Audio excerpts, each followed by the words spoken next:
খিচুড়ি প্রসাদের জন্য বাদাম ভাজতেছি, জিরা ভাজবো, ধনিয়া ভাজবো, গরম মশলা সব কিছু আজকে রেডি করে না রাখলে কালকে তাড়াতাড়ি হবে না, তো ওই জন্য রেডি করে রাখতে হবে। ধনিয়া, এই যে জিরা, গরম মশলা, তারপরে কাজু, কিশমিশ সব কিছু ভেজে রেডি করবো।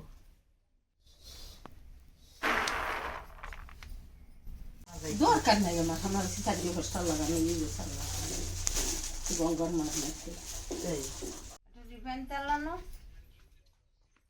ময়দাটা এখন মাখিয়েছি।